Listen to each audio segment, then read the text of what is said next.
la bienvenida entonces al panel Rediseñando un ecosistema de impacto a Fernando Estrafase, del Gobierno de la Ciudad de Buenos Aires, a Dalia Silverstein, de Red UNES y RegevNet de Israel, a Santiago González, de Telefónica Movistar, y a Juan Martín Rodríguez de IAE, que va a moderar este panel en donde vamos a hablar de inversión de impacto y de cómo hacemos, como comentaba Daniel a la mañana, fluir el capital hacia este tipo de negocios.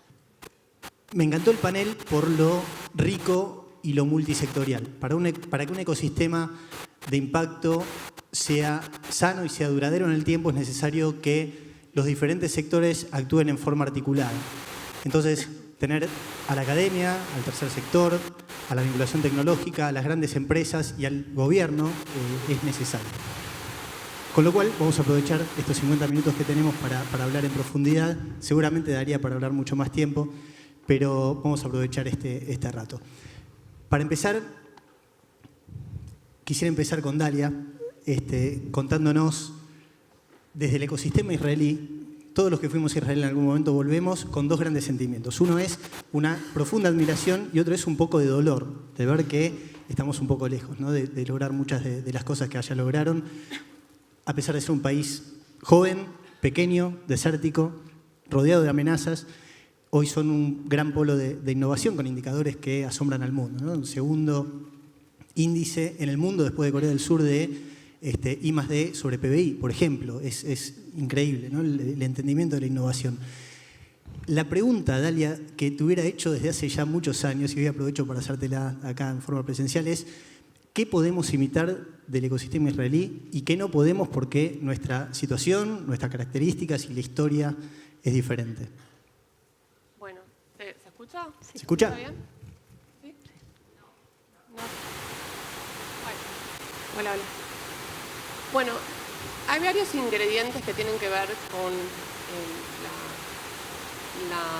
la construcción del ecosistema israelí de emprendimiento, de innovación exitoso. Y uno de los que quiero detenerme, destacar, que vos, en tu misma pregunta, es esto de ecosistema. Un ecosistema es un sistema de seres vivos, un sistema biológico, donde lo importante es la relación entre ellos y con el ambiente donde se encuentran. Entonces, si hablamos de ecosistema, necesariamente tenemos que hablar de relación. No es algo aparte, no es algo que lo agregamos, lo incluimos, es parte fundamental del ecosistema. Y creo que lo que hay que destacar, o lo que yo veo, digamos, como más visible en esto del éxito del ecosistema, es las relaciones, pero no solamente como vinculación estrecha entre los actores, sino que hay una coordinación perfecta. O sea, bueno, perfecta no hay nada, pero digo, una coordinación como en una orquesta donde todos los músicos están sincronizados y funciona muy bien, fluye.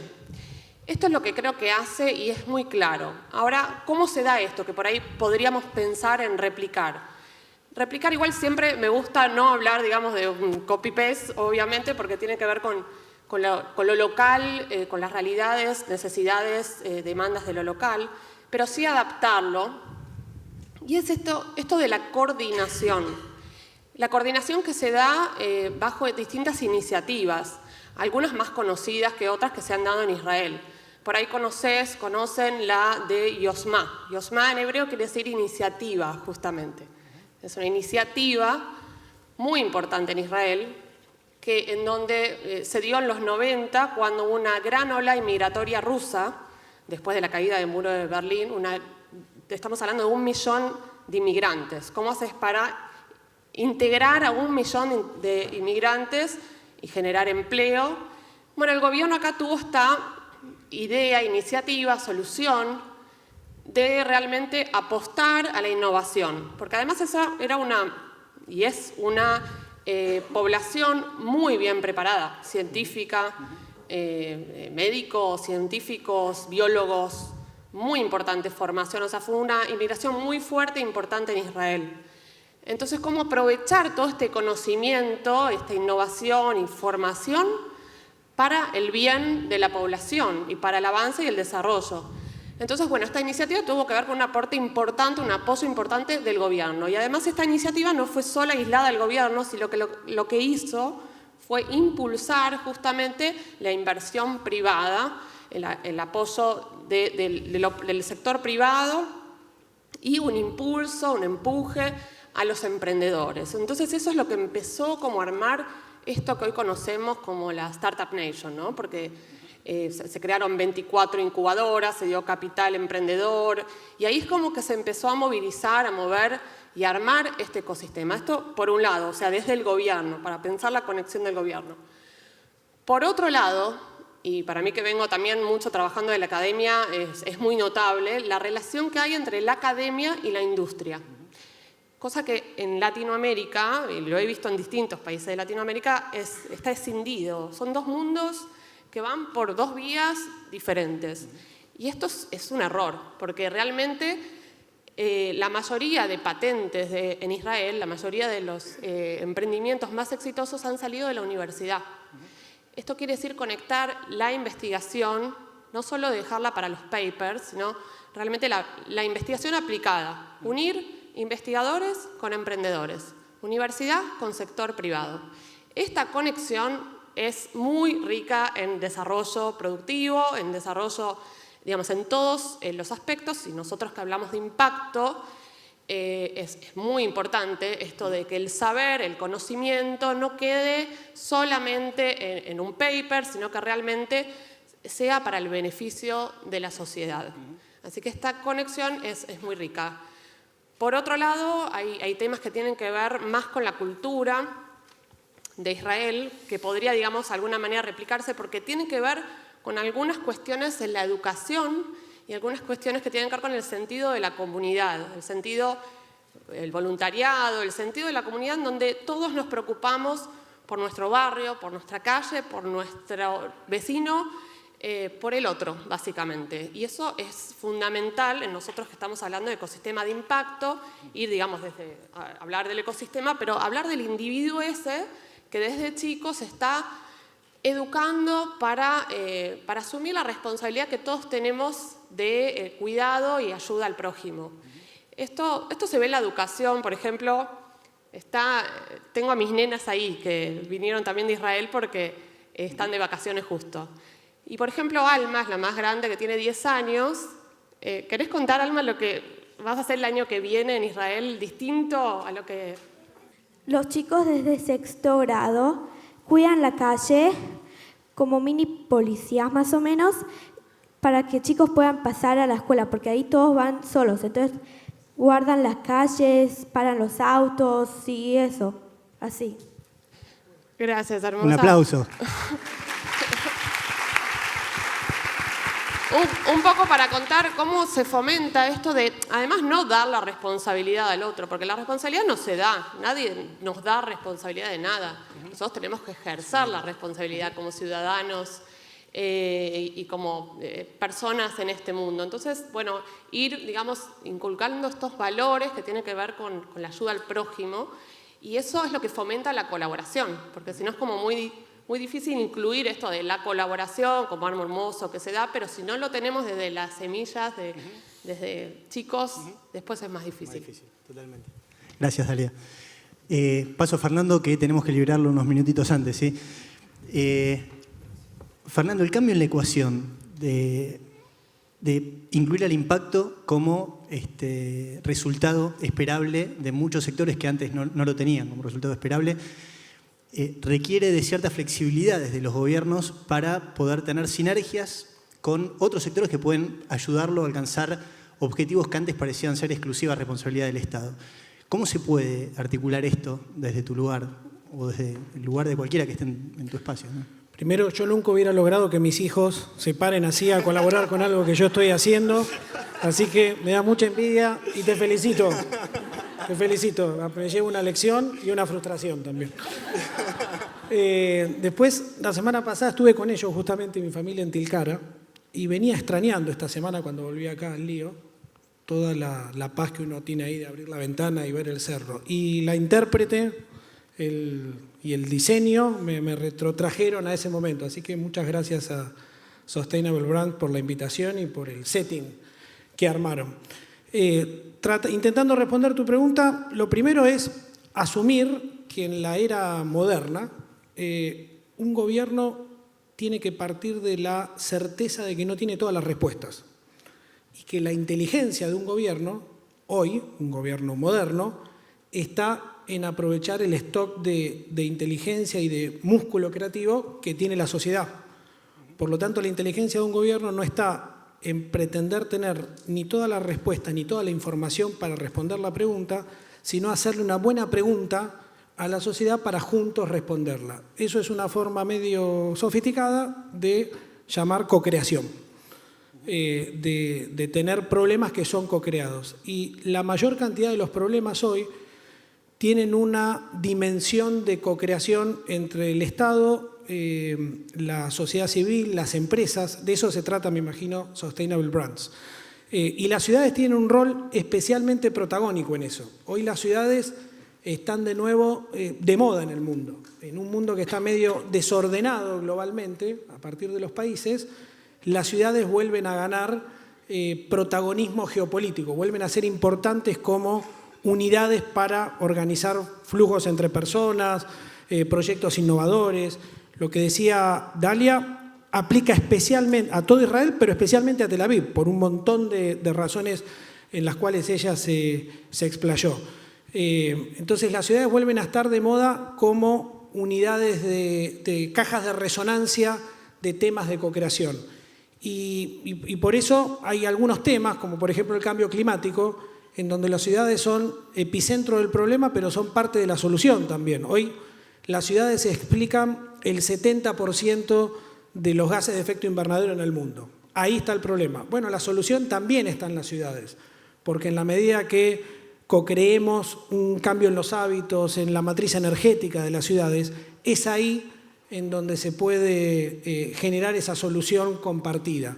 Por eso también aprovecho para hacerles una invitación a todos los que les interesen los problemas públicos más allá de lo estatal y la problemática de las ciudades, a venir el 29 de octubre en el centro de convenciones de la ciudad, un lugar casi tan lindo como este, a lo que va a ser el encuentro del Urban 20, el encuentro de las 30 ciudades más globales, si ustedes quieren, que exportan tendencias y a donde primero pasa el futuro, Buenos Aires, New York, Londres, Berlín, Los Ángeles, París, en donde se va a discutir justamente una agenda de temas urbanos con impacto global. Temas que, si bien tienen epicentro u origen en las ciudades, hacen al orden global. Y ahí está el cambio climático, está la integración social también, cómo aprendemos a vivir juntos en ciudades que cada vez van a ser más grandes, pero con gente más distinta.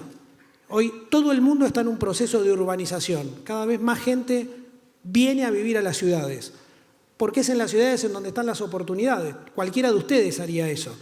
Entonces, la gente que viene a vivir a las ciudades, para ponerlo en términos más brutales, es gente más distinta respecto del punto de partida de esas ciudades. Por lo tanto, la cuestión de la integración social ya no es un problema que discrimina por nivel de ingreso, que tienen las ciudades pobres nada más. Los suburbios de París, y si no, tómense un subte en París y bájense en Saint-Denis, cerca donde está el Stade de France, y bájense y miren, y van a ver que hay una parte de Francia y de París que no está integrada étnico, cultural, religiosamente al resto de la ciudad, o los 50.000 refugiados que entran por año a Berlín, producto del problema sirio y de otros temas también geopolíticos. Entonces, la integración social, la cuestión de las migraciones, algo que en la ciudad todavía nos parece episódico, casi simpático, no tenemos ni idea lo que nos va a pasar en materia de migraciones. Por eso la integración social es tan importante. El futuro del trabajo, tema del cual se habla un montón, los trabajos de mañana van a ser distintos a los que tenemos hoy, por lo tanto hay que adaptar la educación. Y la cuestión de género, cómo logramos finalmente que la mujer se incorpore al mercado de trabajo de forma protagónica, porque eso es un buen negocio no solamente en términos de derechos, el más obvio de todos, pero sino también en términos de crecimiento económico. Porque en todas las ciudades en donde la mujer gana terreno económicamente, sube la productividad y sube el crecimiento económico. Y para eso hay que trabajar en los sistemas de cuidado, para que la maternidad no sea una restricción a poder incorporarse al sistema profesional, hay que trabajar en la equidad del mercado de trabajo para que la brecha salarial no sea tal, y hay que trabajar en todos los fenómenos de escalera rota, techo de cristal y lo que ustedes conocen. Así que las ciudades hoy son laboratorios de innovación de esos temas, y el 29 de octubre vamos a discutir de eso en el Centro de Convenciones. Gracias, Fernando. María Laura, mercado inversor. Mercado inversor tradicionalmente regido exclusivamente por el vínculo entre riesgo y retorno. ¿Cómo cambia este paradigma de incluir el impacto como parte de esa ecuación? Cambia a lo largo de los años, esa es la primera cosa a comentar. No cambia de la noche a la mañana, porque rompe con un paradigma de negocios o una manera de hacer negocios. Esta lógica de mirar solo el riesgo y el retorno, ahora ya no es más la lógica. Ayer a la noche hablaba en la Universidad de Itela con gente que está estudiando finanzas, en donde les mostraba con números muy concretos cómo esa lógica de mercado, la de mínima hoy, es también considerar la A, la S y la G, el medio ambiente, la sociedad y el gobierno corporativo. Si un inversor que quiere generar un retorno financiero no observa esas cuestiones, lo más probable es que no esté identificando a tiempo riesgos que tendría que anticipar para que su negocio no falle, y no va a poder generar retornos sostenidos en el largo plazo. Hay un montón de evidencia académica y evidencia empírica sobre cómo las empresas que consideran estas cuestiones, los inversores que miran estas cuestiones, tienen mayor valor accionario o mayor retorno a lo largo del tiempo. Entonces, esta lógica no va más y ha cambiado a lo largo del tiempo por una serie de factores que hoy permean hacia la Argentina, y me da mucha alegría que permeen hacia acá y hacia América Latina en su totalidad. Pero el gran puntapié se lo da la caída de Lehman Brothers. Cuando cae Lehman Brothers, el sector financiero global se rompe. Algo que para quizás el contexto argentino estamos más acostumbrados a pivotear la crisis, a anticiparla y a salir de ella. Del Ecuador para arriba es algo que las generaciones que hoy tienen entre 30 y 40 años desconocían. Sus abuelos habían vivido la gran crisis, pero esta era su gran crisis. Y a raíz de eso es que un grupo de actores de muchísima relevancia en el sistema financiero internacional empiezan a cambiar esta lógica y a hablar de una triple lógica. Es riesgo, retorno e impacto. O es la A, la S y la G. Hoy en Argentina vemos que hay un gran problema de G, por ejemplo. Y vemos cómo la reputación de un montón de compañías que se vieron involucradas en distintos problemas con la anterior administración se ven afectadas. Si esas compañías hubieran anticipado que tener un mal gobierno corporativo iba a incidir de tal manera en su licencia para operar a futuro, probablemente hubieran tomado decisiones diferentes. Y así hay 1000 ejemplos. Es fundamental, sobre todo en el momento en que estamos como país y como región, de volver a la conversación global, de volver a ser parte de esta comunidad global que también Dalia describía. No ocurre en un vacío, ocurre con pequeñas acciones. Bueno, tenemos que adoptar esta lógica si queremos realmente ser parte de esa conversación global que ya migró. Hoy la norma no es más riesgo y retorno, hoy de mínima tenés que observar las 3 cuestiones.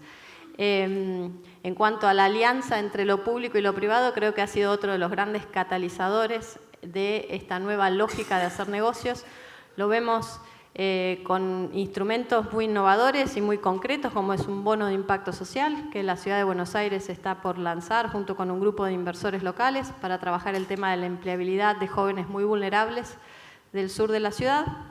Y lo vemos con esta co-creación de soluciones de la que sí o sí tiene que estar involucrado el privado. No es viable que el Estado sea un Estado paternalista, enorme e insostenible, tanto financiera como políticamente, que resuelva todos los problemas, como ese papá grande al que todo te resuelve, sino que es hora de que el mundo privado también le ponga el hombro al Estado y viceversa, para buscar las soluciones a problemas que nos atañen a todos y que la solución nos beneficie a todos. Entonces, en esta lógica de inversión de impacto, la acción conjunta con actores estatales es de extrema importancia. Fenomenal. Y en un ratito vamos a hablar de ejemplos concretos de esta co-creación, ¿no? Santiago, este cambio de paradigma afecta también a las grandes empresas. Las afecta para adentro y para afuera. Y tienen el gran desafío de alinear los intereses de accionistas, de directores, de empleados. puertas para adentro y también para afuera, ¿no? frente al mercado. No solamente hay que tener un retorno financiero, sino que también hay que tener impacto social, ambiental y transparencia corporativa. ¿Cómo cambia todo esto, las reglas del juego? A ver, desde la compañía que me toca representar, que es Movistar, hoy por hoy hay una conciencia muy, muy precisa y muy certera de el cambio que se está viviendo, no solo por la revolución tecnológica, sino por estos vaivenes económicos de escala global, ¿no? Por supuesto que nos preparamos y todo el tiempo estamos enfocados en la sostenibilidad de todos los procesos productivos de la compañía, de todo su impacto, por supuesto también contemplando el impacto en el medio ambiente. Pero quería enlazar este comentario en relación con una iniciativa que hoy tenemos en marcha que fomenta ecosistemas de emprendedores. Esa es la experiencia que queremos volcar. Si vos me decís cuál sería, desde la mirada para un emprendedor, desde una pequeña empresa que empieza a desarrollar, cuál sería quizá el primer obstáculo, la respuesta esperada posiblemente sea hoy la inflación. Pero no me voy a quedar con eso. Sería una mirada de muy corto plazo. ¿Por qué? Porque si hay algo que es inmune a cualquier inconsistencia económica, a cualquier impacto negativo en ese sentido, es el talento. En la Argentina tenemos un enorme potencial y tenemos mucho talento que tenemos que, desde las compañías, desde los distintos sectores, desde la academia, desde la política pública, desde las organizaciones del tercer sector, tenemos que ir a buscarlo. Ese es nuestro gran desafío, porque existe. Ese talento posiblemente no esté tan organizado. En la Argentina se está desarrollando a una velocidad mayor en relación con el resto de los países de Latinoamérica, pero venimos por detrás de quizá el pelotón de países más desarrollados en el planeta. Entonces, ¿qué diría para los emprendedores en este sentido? Es muy difícil, algo que parece muy fácil, armar equipo. ¿Sí? ¿Cuál es el desafío de los equipos hoy? Un equipo tiene que ser multidisciplinario, tiene que contemplar distintas miradas, desde miradas de disciplinas blandas, sociológicas, hasta miradas de disciplinas más duras, quizá en el sentido de la economía, y al mismo tiempo la diversidad. Hoy por hoy no hay futuro para cualquier emprendimiento si no contempla en su génesis la diversidad. Por otro lado, hay una segunda instancia, un segundo plano que tiene que ver con el conocimiento, que tiene que ver con el expertise a la hora de desarrollar planes de negocios. Sin duda que hay un momento en la construcción de un emprendimiento que la realidad te va a cruzar, por eso la planificación, el armar buenos planes de negocios, ahí también hay una oportunidad tanto para la política pública, la academia, una articulación virtuosa que fomente, que aporte ese tipo de conocimiento. Por eso hablamos de innovación abierta. Cuando hablamos de innovación abierta nos referimos a que todo el conocimiento que hay en una organización, como puede ser Telefónica, Movistar, cualquier organización hoy, una corporación, una organización de la sociedad civil, o todo el grupo de lo que llaman los stakeholders, cualquiera de ellos tiene bastante para aportar a este ecosistema que hay que desarrollarlo. Los impactos se dan claramente en línea con los objetivos de desarrollo sostenible, ¿no? Que tienen que ver con infraestructura, tienen que ver con la generación de empleo genuino, tienen que ver con la diversidad precisamente, el cuidado del medio ambiente, generar una nueva economía virtuosa, transparente, para que no suceda lo que recién nos comentabas. Y bueno, y en ese sentido también tenemos que trabajar de manera articulada. Y por otra parte, es clave entender cómo acercamos o desarrollamos un ecosistema inversor. Desde la lógica pura y dura, capitalista, quizá de las instituciones financieras tradicionales, es muy probable que haya una distancia mayor a la hora de querer acompañar un emprendimiento de este tipo. Pero bueno, también hay que entender, ustedes lo tienen muy bien armado en el IAE, hay muchos ex emprendedores, hay muchos ex directivos de corporaciones o funcionarios, lo que fuese, que tienen la posibilidad de hacer esa inversión, de depositar esa semilla. Nuestro rol ahí es hacer de vaso comunicante, porque el principal activo que va a haber para este ecosistema emprendedor precisamente es la red que conformemos. Si vos me preguntás en lo personal qué aspiración tengo desde la iniciativa que, junto con el equipo que me acompaña, llevamos adelante, te diría que como sueño me encantaría que haya un grupo de emprendedores de La Matanza que estén en diálogo con un grupo de emprendedores de Corea o de China o de Reino Unido, compartiendo un desafío para resolver con impacto social, con impacto económico. Lo hablábamos antes en el café, hoy en la Argentina todavía tenemos mucho por desarrollar, estamos en el mejor momento para seguir invirtiendo en talento, para seguir creando conocimiento y para seguir poniéndolo a disposición de este ecosistema que está creciendo, ¿no? Excelente, gracias. Y sí, como decía María Laura recién, ¿no? El entender de que una inversión con impacto a largo plazo, hasta rentablemente, es mejor también. O sea, tenemos 23 minutos para hablar de cómo es tangiblemente la articulación, ¿no? Con qué hechos concretos, qué puede dar y qué puede recibir cada uno de nosotros para construir ecosistemas de impacto. Fernando, ¿querés decir alguna palabra de despedida? ¿Tenés que salir? Disculpa, porque me tengo que ir. Disculpa, porque me tengo que ir, así que sigan con el panel que está buenísimo. Bueno, gracias. Gracias. De hecho, tenemos varias iniciativas junto con el gobierno de la ciudad que a lo mejor podemos comentar, dado que no está Fernando cada uno desde nuestro lugar. De vuelta, ¿cómo esta palabra articulación, ¿no? Que suena tan linda pero un poco abstracta, cómo la bajamos a la realidad desde cada uno de nuestros sectores para transformar el ecosistema de impacto? ¿Quién quiere empezar? Daria. A ver si funciona. Hola.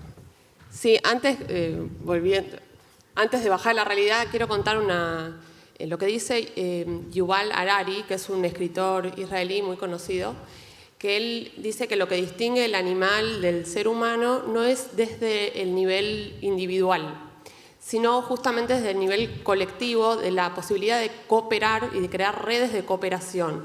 Pero lo que distingue, porque las hormigas también crean sistemas de cooperación, lo que los distingue igualmente a estas redes de cooperación, este tipo de cooperación, es que es flexible y a gran escala, ¿no? Entonces, hablando un poco de esto, bueno, ¿cómo lo bajamos a la realidad? Porque podemos cooperar, porque tenemos esa capacidad maravillosa de poder cooperar. Y poder cooperar porque, digamos, si el otro no está bien, yo tampoco, si al otro le va bien, a mí también, ¿cómo podemos hacer para que funcione esta orquesta que antes comentaba como del modelo israelí? Bueno, comenté alguna de la iniciativa de Israel, que un poco también se estuvo haciendo acá con lo que es el capital emprendedor y demás desde el gobierno. Creo que falta mucho por hacer entre academia e industria. Y creo que hay muchas iniciativas, por ahí no eventos aislados, sino realmente, porque también no es una cuestión de armar un evento y cooperar o algo como aislado y puntual, sino que es una construcción y que lleva tiempo. Entonces, apostar a largo plazo, como decíamos, no, porque si no hay un montón de cosas coyunturales que impiden el evento que queremos organizar ahora con la universidad. Pensar a largo plazo en cómo se puede, y también tiene que ver con un montón de sistemas, de normas y demás, entre la universidad, la industria, gobierno, que hay que ir estableciendo como marco para que eso pueda fluir. Entonces, empezar a pensar en esas cuestiones, entre la academia y la industria. Algo interesante, cuando yo le preguntaba a un emprendedor serial muy conocido en Israel, ¿qué te parece que es lo especial entre estos chicos que innovan todo el tiempo y que están entre el ejército, la universidad, los emprendedores? ¿Qué es lo...? Y él me dice, muchos hablan del tema del ejército, que lamentablemente, digamos, pero muchas innovaciones, digamos, surgen de ahí, de estos chicos que van a la unidad tecnológica y que desarrollan innovaciones y se van además con una red muy sólida. Eso es lo que me decía que es el valor principal. No el entrenamiento, no el tipo de entrenamiento o el ejército en sí, sino la posibilidad de estar juntos y co-crear jóvenes con cierta, digamos, talentos, capacidades y demás, y estar juntos en el mismo barco y co-crear e innovar y en una forma de equipo muy sólido y consolidado, y que eso después se transforma en redes de colaboración. Entonces, ¿cómo replicar eso en, por ejemplo, iniciativas entre gobierno y universidad y sector privado? Esto de aprovechar este talento, porque sí hay mucho talento en Argentina, y que no se queden los papers, en realmente aprovecharlo para innovar, pero en forma, como decía él, el equipo es lo importante. De hecho, en Israel el equipo es más importante que el producto o servicio que se quiere innovar y vender. El equipo sigue. El producto o servicio por ahí falla y acá se caería, ¿no? Ese equipo. Ahí sigue pivoteando. Entonces, el equipo, las relaciones humanas son más importantes que el producto de servicio en sí. Y como ejemplo concreto de algo que sí vi la semana pasada, estuve invitada a un evento de la provincia de Chubut, que es la primera provincia que hace un evento de estas características porque convocó a todas las empresas de triple impacto, la primera provincia B. Y me invitaron ahí a participar y justamente ahí vi esta diversidad, porque estaba conformado de los distintos sectores y era la provincia convocando e impulsando este tema de empresas B. Me pareció un lindo ejemplo que espero que se pueda replicar en otras provincias. Santiago. A ver, voy a ir a nuestra experiencia también bien concreta, pero lo primero que se me ocurre es, si yo le pregunto a todos los presentes en esta sala o les menciono el nombre de Santiago del Estero, es muy probable que pensemos en siesta, la mayoría. Créanme que yo lo pensaba así también, hasta que, gracias a Hernán y Paula del equipo que lleva Telefónica Open Future en la Argentina adelante, pude conocer un ecosistema de emprendedores que está en Santiago del Estero, que hoy por hoy es de las políticas públicas más avanzadas en emprendedorismo en el país. Quizá no era lo esperado, pero bueno, sin embargo es así. Sucede también con Neuquén, sucede con otras provincias, sucede estamos en el distrito de 3 de febrero, y hoy por hoy, en lo concreto, es que por nuestra parte tenemos abiertos 8 espacios en conjunto, en alianzas con gobiernos provinciales o gobiernos municipales, en la cual todo el tiempo estamos haciendo convocatorias de emprendedores, en la cual todo el tiempo articulamos sobre lo existente, sobre lo que nosotros podemos aportar, y lo existente es, sobre todo porque en un primer momento nos enfocábamos en, bueno, vamos a capacitar a los emprendedores. Resulta que hay un enorme recurso disponible del Estado Nacional, de los gobiernos provinciales y locales que tienen que ver con capacitación dirigida a emprendedores, con lo cual dijimos, a ver, esta parte está bastante bien cubierta, trabajamos en conjunto con los clubes de emprendedores, con las iniciativas del gobierno nacional, y al mismo tiempo dijimos, bueno, vamos a tratar de fomentar esta red de relacionamiento, tratar de encontrar cómo desde el capital relacional que hoy la compañía tiene, cómo vinculamos un emprendedor con un potencial cliente. Nos pasó, por ejemplo, con un caso puntual en 3 de febrero, una iniciativa de un grupo de jóvenes relacionada con la administración de turnos en los gimnasios.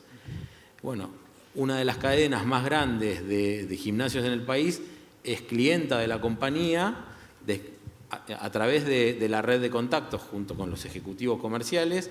Pudimos poner en vínculo al emprendedor con esta otra compañía, somos vaso comunicante ahí. Así que bueno, esos serían hoy por hoy los casos que suceden en tiempo real, digamos, lo cotidiano, la experiencia que estamos viviendo. Y bueno, como decía antes también, sigue habiendo mucha oportunidad tanto para, por ejemplo, la tecnología en el agro. Posiblemente antes no estaba, hace unos años, 10, 15 años, no estaba tan contemplado.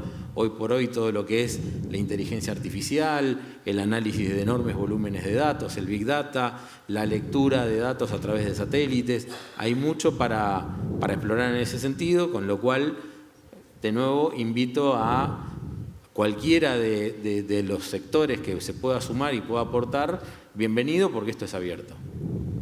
Fíjense que cuando se unen varios de estos sectores vinculados, es como que la magia ocurre, ¿no? Hay muchas cosas que parecían inalcanzables que cuando se unen varios sectores se logra inmediatamente porque cada uno tiene sus áreas de responsabilidad y al compartirlas hace todo más eficiente. No tengo que hacer de vuelta selección de proyectos desde el gobierno si ya hay entidades privadas que las, por ejemplo, ¿no? Y así centenares de ejemplos. María Laura, ¿tenés el caso concreto, ¿no? de Acrux con el gobierno de la ciudad? Sí, ese caso en particular es, como dije antes, es bastante de nicho, es para inversores especiales, en el sentido de que son inversores extremadamente pacientes y que están socialmente motivados. Si bien buscan que se retorne el capital que invierten, bueno, un bono de impacto implica corromper una serie de lógicas con las cuales tanto el sector privado, los inversores, como ONGs y gobierno están acostumbrados a trabajar, que es trabajar y pagar por servicios en vez de trabajar por resultados y cobrar por resultados, y sí, solo sí, esos resultados se alcanzan. Entonces, esta nueva lógica de contratación del Estado rompe con una manera de trabajar y una manera de medir esas tasas de éxito o esos resultados y de tomar decisiones basadas en la evidencia.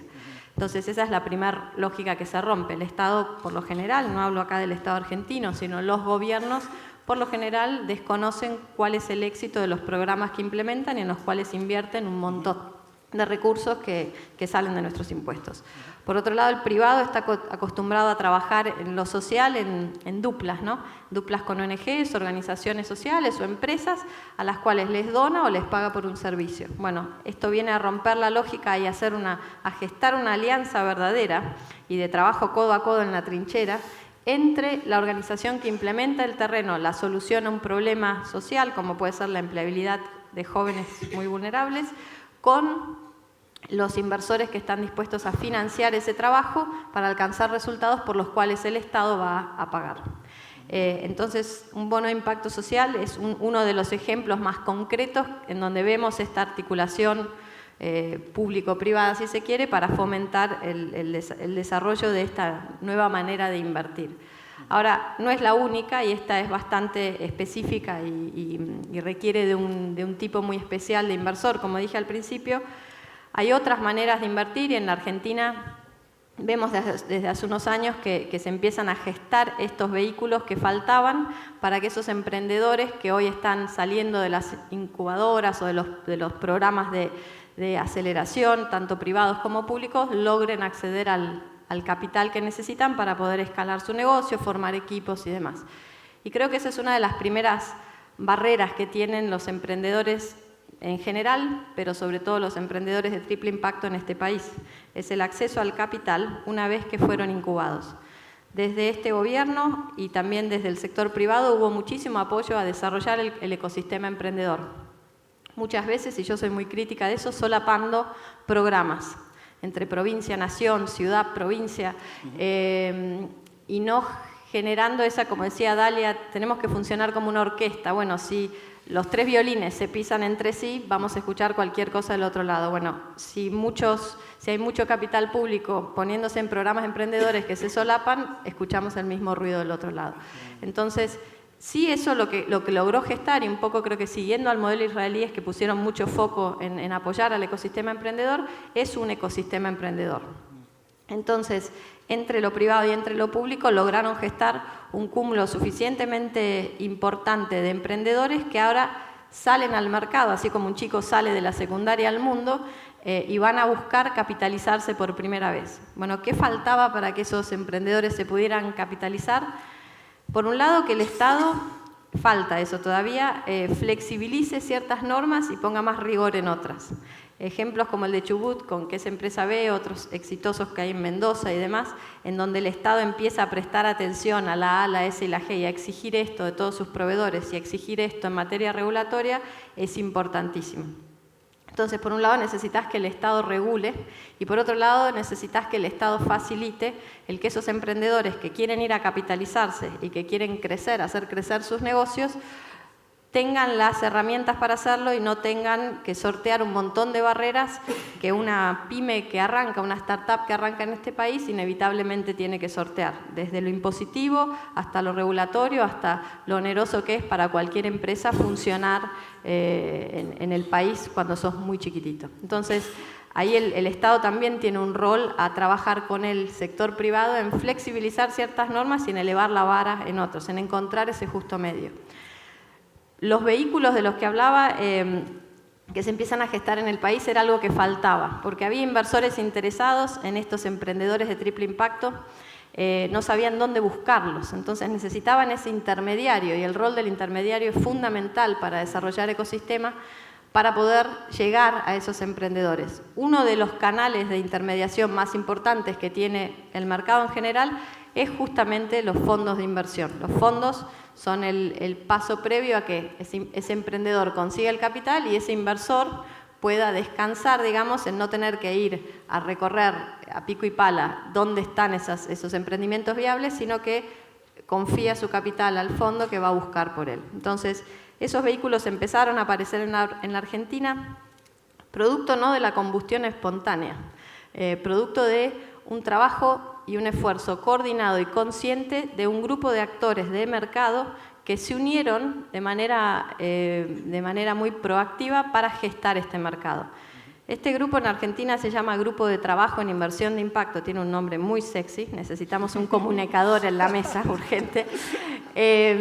Y este grupo sienta a la mesa desde emprendedores, el sector académico ya es parte de ese grupo, abogados, inversores, gobierno, en distintas formas el gobierno, el sector corporativo, y lo que busca es encontrar esos obstáculos a los que se enfrenta el desarrollo de este mercado en el país y encontrar las soluciones, co-crear esas soluciones. El que hoy haya dos fondos de inversión de impacto capitalizándose o ya empezando a invertir, el que nazca el primer bono de inversión de impacto para la Argentina, el que haya cada vez más emprendedores de triple impacto, el que empresas como Arbusta de Enjambre logre como generar su primera ronda de capitalización y que esto sea exitoso, tiene que ver con un empuje, y volviendo a lo que decían ambos, ¿no? y un poco el ejemplo de Israel, en donde todos empujamos por el bien común, no para la ganancia de ninguno de los actores que estaba a la mesa, sino para la ganancia de todos. Y en el empujar todos, ganamos todos. Y ese es un poco, creo que el mensaje. Ecosistema se construye si todos quieren y todos ponen de sí. Si no, es una palabra que queda vacía y que pierde el sentido. Entonces, creo que en la Argentina arrancamos con ese camino. Es un camino empinado y finito, y es un camino en el que seguimos. Y en línea con eso, ya nos fuimos comprometiendo, cada uno en el café previo, a trabajar en conjunto. Así que sí, espero que podamos hacerlo. Gracias a ustedes y muchas gracias a ustedes por estar hoy acá. Muchas gracias. Gracias.